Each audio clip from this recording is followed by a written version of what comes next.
Hello, everyone. Welcome all of you to the second episode of Words of Inspiration Season 2, which is a platform where our future is motivated by the present. Following your dreams can be both exciting and challenging, and always remember there will be a fire burning inside you that is very powerful and waiting to burn bright. So that is why Words of Inspiration brings you amazing personalities to bring out the fire that is burning inside you. So today on board, we have an interesting personality who will undoubtedly inspire and motivate all of us. So let me introduce her. She is a product of Muses College, Colombo 7, and acquired her master's in business administration and bachelor's in law from University of West London. She is also an attorney at law and a lecturer in contract law for University of London. She has completed CBF, ACS, CL, and is a certified success trainer of her mentor, Jack Canfield. She is the first and only Sri Lankan to have been awarded with full certification on the success principles. She has addressed over 200 audiences for the past 7 years. She has also pursued her studies in banking with the Institute of Bankers in Sri Lanka and is an advanced Toastmaster with awards, Competent Communicator, Advanced Communicator Bronze, Advanced Communicator Silver, and Competent Leader Awards. She is also a part of many other organizations such as Rotaract and Business Network International, also called as BNI, and she is currently the secretary of the Pinnacle Advanced Toastmasters Club, the only advanced Toastmasters club in Sri Lanka, and she is the incumbent secretary or treasurer of BNI Thailand's chapter. Works and trainings conducted by her are internationally recognized and well received with proven results by her mentor, Jack Canfield. Her vision is to empower individuals and organizations to create their own unique solutions to realize their goals, targets, and their full potential through proven coaching techniques. Her goal is to help you achieve your personal and business targets faster and easier than you ever imagined. Overall, she is a success trainer, professional speaker, entrepreneur, lawyer, and a lecturer. Ladies and gentlemen, please welcome to Words of Inspiration, Toastmaster Dona Balasuriya. Madam, we warmly welcome you to the show. Thank you very much, Lakshari. So when I was going through all of your achievements, I'm sure you had a lot of late nights and efforts behind it. So going back to those days, how did your childhood motivate and inspire for the person you have become today? Well, that's a good question. But to be honest, I was looking back and thinking about my childhood, which I really do not think that it has contributed significantly to who I am today, simply because I think I had a very independent, jovial childhood where I did not even feel any sense of responsibility whatsoever. So I would call myself to be more like a child who was floating around. So I didn't even do my studies properly, neither did I do my extra activities. So in school, I was not really a very outstanding individual, I must say. But there was a turning point in which I would call as more sort of like a light bulb moment, which I felt that, okay, I need to start doing something. Like, in the sense, if I'm going to school, I never felt the responsibility of studying and completing the syllabus and going to. I was never that person because I never felt that within me that I need to do it. But there was a point in which during my O levels, I actually got very good results for my O levels.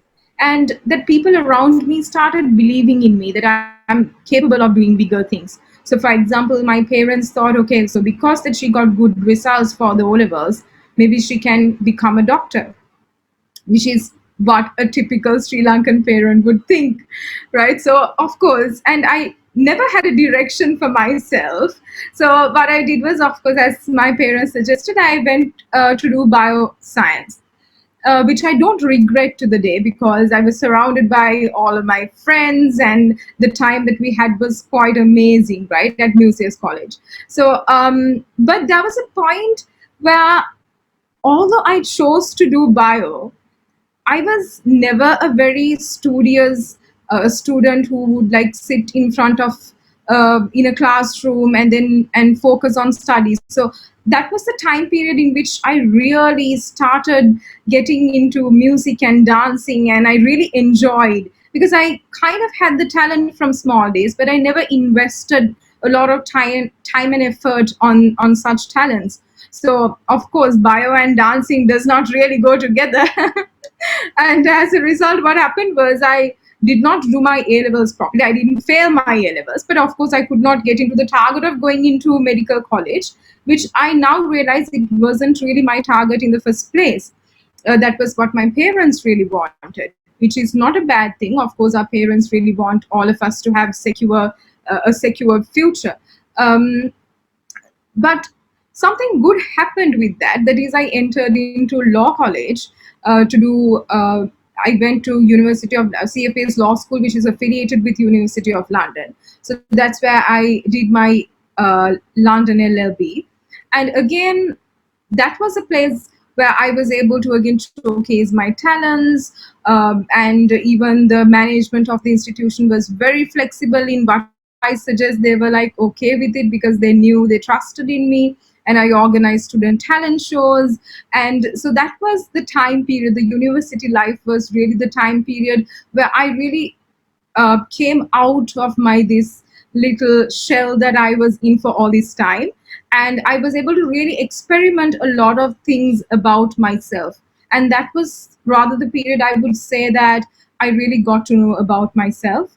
And so I was completely like a free bird. My parents didn't even like impose any restriction whatsoever. So I really had a good time in my life, and that was really the time period that I joined Toastmasters too. So again, with Toastmasters, with different other fraternities, I really did a lot of extra work after my A levels. And so I think that gradually, I wouldn't say that my childhood really had a huge impact on what I am today, but it's a gradual transformation that who I've become today is a gradual transformation of what has really happened throughout my life. Did I answer your question, Lakshar? Yes, of course, madam, you did. So we cannot forget where we came from, to be honest. And those small tips we take every day since our childhood is what helps us to achieve the bigger dreams. So I would say you're a multi-talented person because you have excelled in a lot of fields. But today you're a successful communicator. So on top of all, you're a Toastmaster. So what truly inspired you to join the Toastmasters Club? Yeah, Toastmasters, I would say nothing really inspired me. Again, I joined because of my parents. So I got to know that within in the community that I live over there is going to be a Toastmasters club. So my father was already like somebody who was very much interested in communication. So he really encouraged me to join Toastmasters. So by 17 plus 18 years, I joined Toastmasters, right? So but I knew that I was anyways a good communicator, good speaker. Even when I was in school, it was really not a hindrance for me to come out, or I never had this thing called a lot of stage fright in me. uh, but when I joined Toastmasters, I thought, this is something that I'm already good at, so there is no problem as such. But then when I joined Toastmasters, I got to know like there is a lot of things that you need to know about communication. So it's not just you coming up and speaking; it's all about effective communication, and it's all about giving the message to the audience and delivering it in such a way that the audience would really understand. So which is quite a bit of a challenge, because your audience can always vary. It can vary from a small kid to a very mature adult. So communication is really a huge scope. And I joined Toastmasters because of my parents, of course, but then I continued Toastmasters up until that, from the 18 years of age to what I am today, because I felt the importance of it.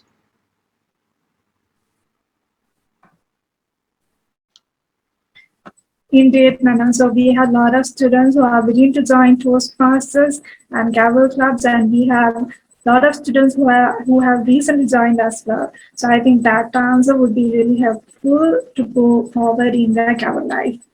So moving on to the next question, we saw that you have taken up a lot of leadership opportunities. So we have many students who are listening who are scared to take leadership roles. So what can you say them to motivate them?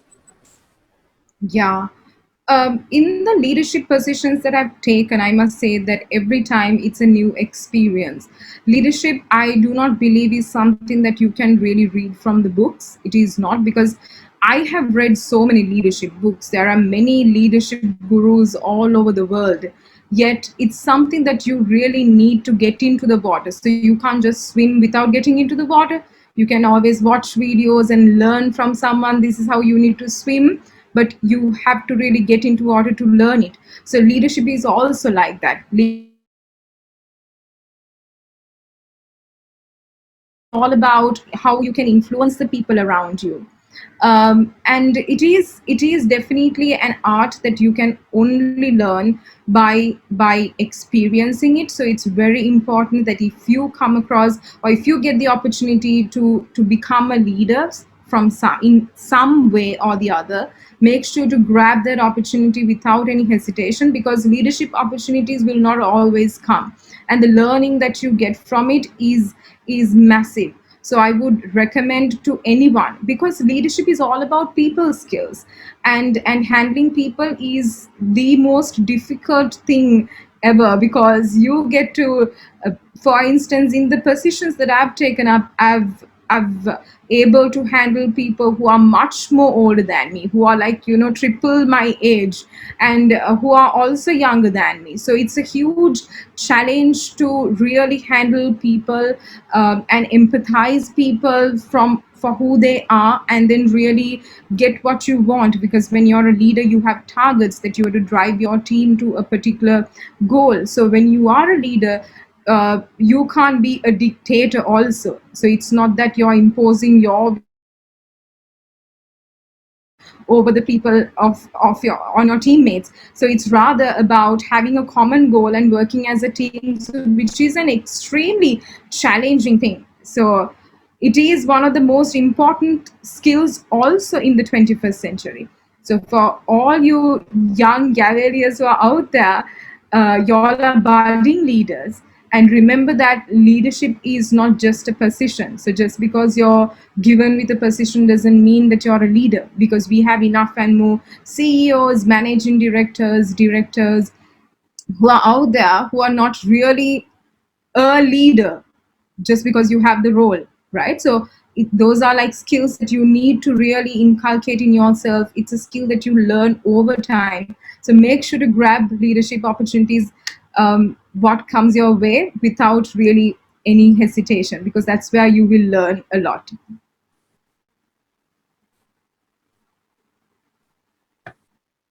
And as you said, madam, leadership is something really important to move forward in the success ladder, I would say. But when it comes to public speaking, most of us tend to refuse public speaking due to the stage fright we have.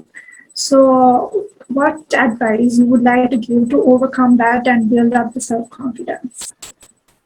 Yeah, I think this is something like so important, because without self confidence, you cannot do anything in life. So I still remember going back about 2, 3 years ago, I had to perform in front of about 2,000 people, which was in at BMICH, and there was a slight technical glitch, and people really thought that I would panic and be nervous when I'm performing, because there were so many problems happening all around me. And then, so which really didn't affect me at all. uh, but looking back, like, I still remember there was one lady who came and said that I wish I had half of the confidence that you have right now, being a girl. And so, which I never realized up until that point, that I have a lot of confidence that I carry myself with. So if I to tell you, I'll give you three tips that would help you to build confidence, right? So these three tips are: number one is you need to believe in yourself no matter what, because if you don't believe in yourself, you cannot do anything. So this believing in yourself is not really easy. And I do not know whether you've heard like fake it till you make it. So there is some sort of a little bit of a truth in it, that is not really faking per se, but you're trying to mitigate the nervousness that you have within, so that the others will not really see it. So that's how you would start, because you will have to show that you're confident to others, which will obviously become a habit throughout the time. When you get different opportunities, you practice that you're showing others that you're confident. So automatically it will become like, second nature to you, that you will be confident automatically. So for instance, when I started speaking at first, I was very nervous, which I started to show that I'm not nervous continuously. And to be honest, by this time, I really don't have any stage fright at all. I don't really even sense it in my body. But at first, you get butterflies in your stomach, your, like, the whole oral cavity gets dried up. And so you get all, and you suddenly you want to go to the washroom, right? So all that anxiety and nervousness starts hitting you. But that is because of stage fright. But right now, I think I've transformed myself so much, grown myself from what I was to what I am today. So I don't really feel the nervousness, the stage fright, simply because that I really have confidence in myself. I believe in myself, and I'm more sort of like, I was faking it till this point that I'm not nervous, right? So that is number one. Number two is practice. So for instance, if your stage fright is for, obviously there is some sort of a performance, you had to deliver a speech, or you had to sing a song, or you're supposed to do some stage act. So if that is what you're going to do, make sure to practice it properly, because your confidence, greater part of your confidence, will come from the amount of practice that you're putting in. So for any of my performances, my first audience is going to be my family, and especially my mom. My mom in the living room, that is my stage, and my audience is my mom. And that is where I always start with for any type of performance. And she's my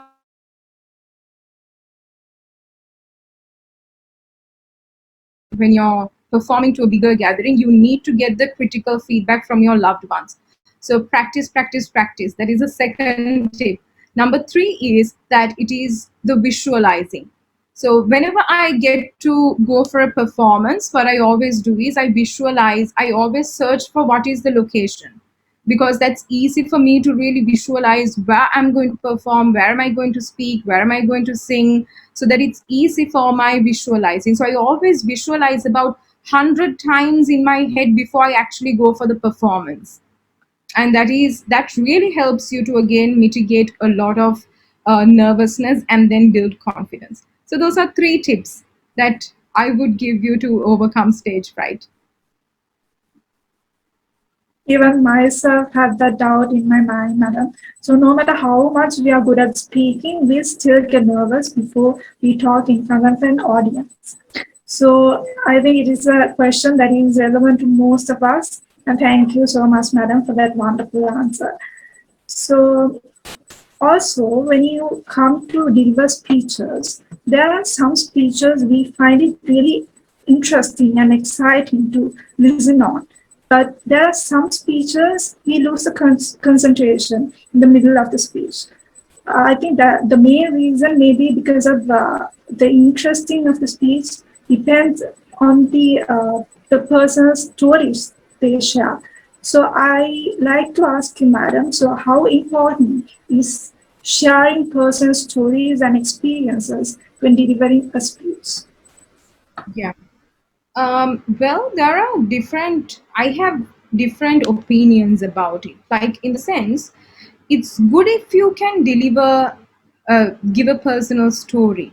But that personal story, now I've heard many people really speaking, for instance, very highly about themselves, right? So in the sense, there's nothing wrong in sharing your personal story and to inspire others. That is really not an issue, but you should not deliver it in such a way to show that you're so full of yourself that, hey, look at me, I'm this great person, you need to take me as an example, right? It shouldn't be delivered in such a way.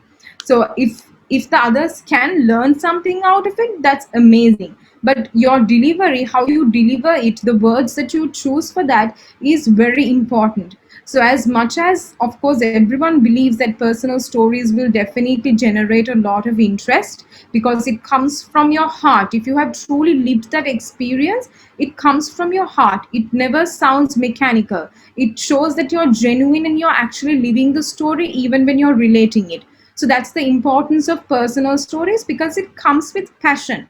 So when it comes with passion, the audience really can relate to you and they will understand, and it's easy for them also to connect with you in that level. So that is why we always believe that personal stories are important, and it helps to retain the interest of the audience.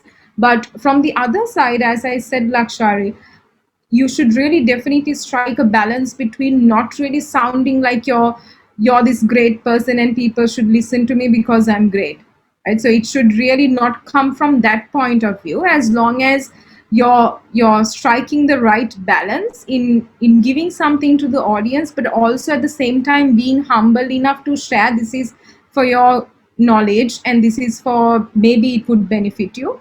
Then if that happens, then there is no problem, but it shouldn't sound like I'm this great person.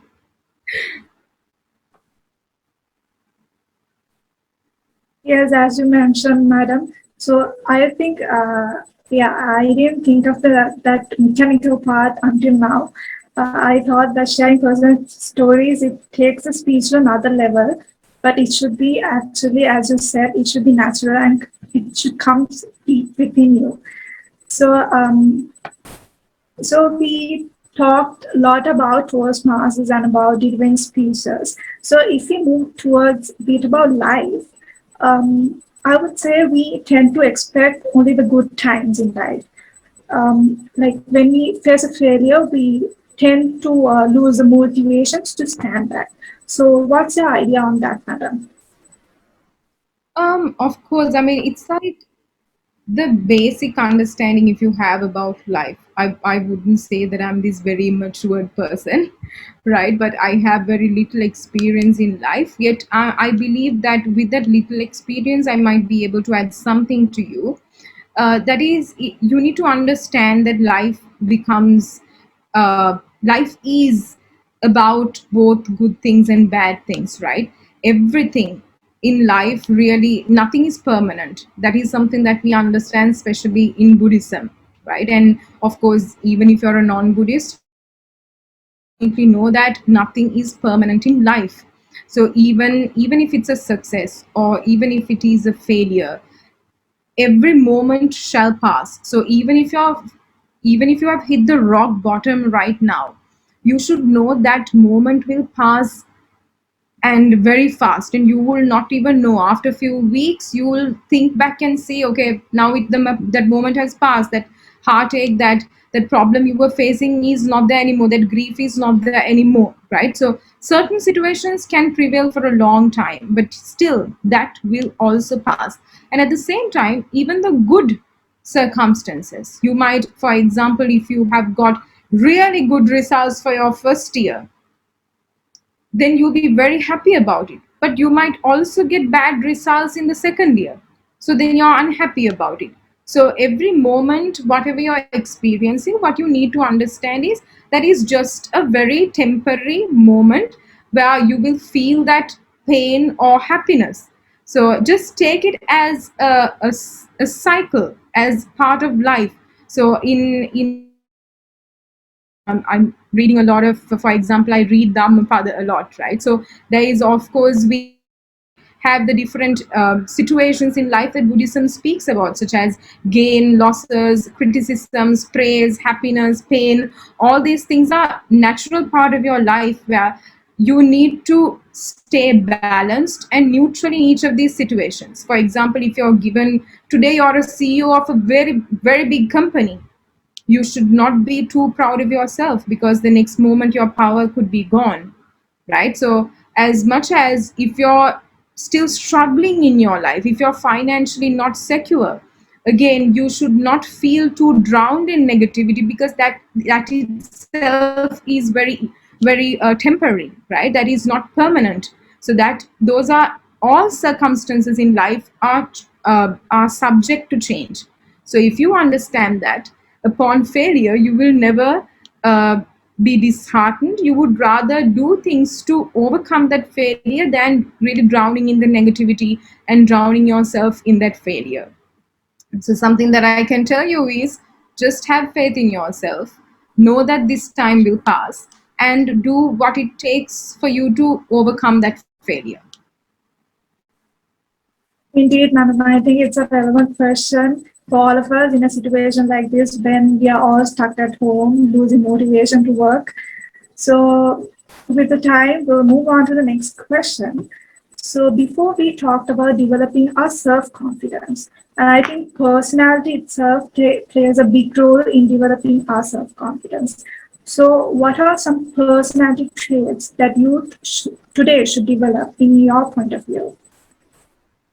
Yeah. I think number one is, I would say, empathizing others, because most of us are really good at judging people, right? So it is said that even God waits for an entire lifetime to judge a person. So who are we to judge, right? So number one, I think we need to empathize others. We need to really put ourselves in others' shoes, or we should not judge another person based on what we see, right? So I do not know whether you've seen this picture. There's a 6 and a 9. So if you stand from one side of, if you draw 6, if you look from above it's a 9, and if you look from down it's a 6, right? So it all depends on the perspective that you have, that you see a person. So you will never be right or wrong in situations. So number one, I would say, is the ability to empathize. You should have the emotional intelligence to really understand people. That is the number one personality trait for me, I believe, is important. And number two is, I really, for this particular time, uh, in this society, I believe love and kindness is so important, because we spread a lot of hatred, we spread a lot of negativity, we backstab one another, we judge people. So, this is a time that we need people who are kind, we need people who spread love rather than hatred, because there are enough and more people to spread hatred and anger. So, definitely, one of your personality traits should be that you should be a kind person, you should be a loving person who understands others. Then, well, of course, I can tell you a lot of personality traits, but something again that I would say is, I'll give you two more. That is, number one is integrity. It's not easy to maintain integrity, like, because there are so many challenges that you're facing. That, for instance, if you're someone who is having financial difficulties, right? I've spoken to mothers who were having financial difficulties, and they have about 3 kids to feed, and the father has left, and those circumstances really provoked that mother to really steal from the place that he or she was working, right? So there are so many circumstances in this modern society that can really provoke us to do things beyond the standard that is expected out of us. So if we can maintain our integrity and honesty, the genuineness, no matter what, I would call that as great. And if you have that personality trait, that you can go a long way. So make sure to always stick to your values, stick to your morals, which are expected of you, ethics, no matter what life gives you. Even if life throws stones at you, make sure to always stick to who you are and not to compromise on your values. So that is integrity. And finally, I would suggest that any person should have a drive for success. And success can be like anything that you define yourself as, like define for yourself.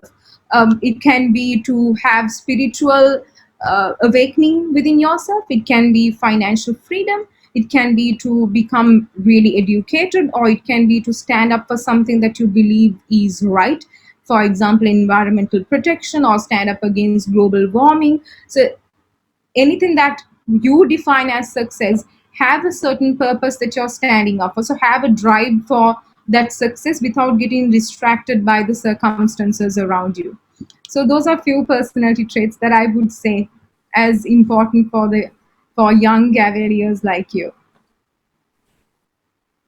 Yes, of course, madam. Those three are, I think, the main personality trait that we should develop in order to, as the leaders who are willing to go to the corporate world, I think that is really valuable for all of us to maintain the personality and the self-confidence.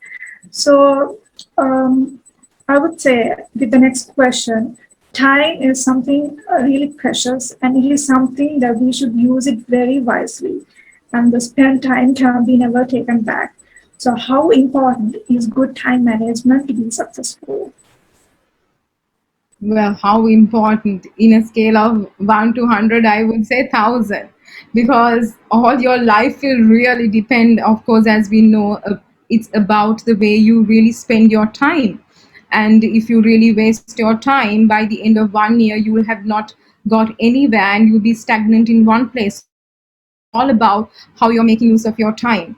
To be honest, this is something that I'm struggling to, because it's for my the type of work that I do, it's very hard for me to really have a schedule and then work for a schedule, right? But what is important is the time that is available to you, you use wisely for things that really matters to you. So I see that most of now, for instance, I have a very my younger sister, she's just 21, right? And I see her working hard a lot, whereas there are other girls in her age who could be addicted to things such as video games, or who could be addicted to watching movies, and so many other things. There are so many distractions all around us. For example, social media. So these video games, it's good if you're using it as a career, but if not, if you're just playing video games for fun, it's a utter waste of time. So what I'm trying to say is, when you waste a lot of time, it's true that you need a source of enjoyment, but keep a time for that. But rather, you really need to the productive hours where you can work a lot for yourself. You need to really choose your time wisely. So for example, y'all are still small and y'all have enough and more time in your hands, because you all don't have this huge responsibility of bringing money to the family or whatsoever, right? So you have a lot of time. So this time you can really use to develop a talent, to develop new skills, or maybe start up your own YouTube channel, start sharing knowledge, or maybe do something, add value to the society, do something that really grows yourself to someone better, right? So what I would suggest is, do not waste time. Use it for something that is really meaningful, that would add value to your life, because in your age you have a lot of time in hand, and have a particular plan that, okay, these are things that I'm going to do for this particular day, and do it with intention, because we all are good at having a to-do list, right? So we all have a list of things that we want to do within the day, but we generally take it to the next day also. So without doing that, do it with intent. Try to always visualize you completing this entire list, and really select the most important things and practically possible things to be completed within the day. For instance, in your age, this is the best time to start reading self-help books, which really motivates you, which directs your thinking to higher things, higher, bigger things in life. So these are few things that I would suggest. And in terms of time management, something that these days that I'm trying to implement in my life is Robin Sharma's 5 a.m. club, and it's something that I would recommend all of you to read as well. So what he believes is all the great personalities in the world, they would wake up at 5 o'clock and then have a particular time for themselves, because at 5 o'clock nobody is really awake and you don't have much distraction, so you can always spend a lot of time with yourself, which is really important for a successful person. So which is very hard, it's a hard discipline to implement, but if you really put your heart and soul to it, you can. So that is also another form of time management. You start your day in a particular way so that it will help you to keep the same productivity throughout the day, right? So there are so many tried and tested methods in the world in terms of time management. Choose something that fits you. And this does not mean that you should always be like, going for success, reading books and looking at TED talks. No, that's not what I'm saying. You have to enjoy your life because y'all are still small, and this is uh, at the end of the day, you must have read about 100 books, but there are no memories in your life, there is no point, right? So have a balance in your life, keep things for entertainment, keep time for entertainment, and you also keep time for your improvement, your growth. So time management, it's up to you, it's up to your schedules, but use the time wisely. So after around 30 minutes of an inspiring session, we have come to the end. So lastly, I would like to ask you, madam, one advice you would like to give to the audience. Thank you very much, Lakshari, for having me for all that 30 minutes and for all the interesting questions. Well, finally, if I to leave you with some thought, I would suggest all the youngsters out there uh, to really invest your time in doing some good to the society, because you have a lot of time in hand. And this is something that I did not really realize when I was in your age, because when it comes to my age now, there is a lot of pressure on in going for your career goals, and then, like, the financial goals and all that. But because you have a lot of time in hand, try to stand up for a cause that you believe in, that is something that is close to your heart. It could be that standing up for justice for the people who really cannot afford legal representation, or it can be standing up for environmental pollution against it, or some cause that would make the world a better place to live, because you have a lot of time in hand and you can really invest that time wisely to make this world a better place. So my suggestion is that use your time wisely, because there's a lot of good that you can do to the world with your energy and the time that is available to you.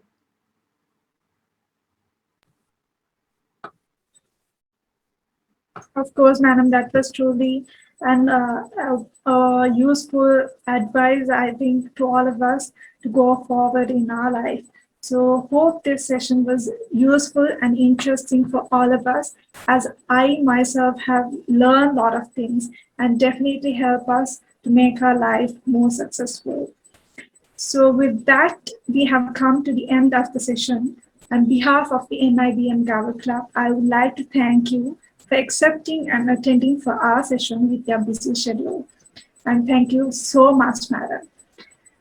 So, with that, we have come to the end. I hope you all had a wonderful day. Hope to see you with another exciting episode. I'm your host, Lakshari Alhakon. Stay safe.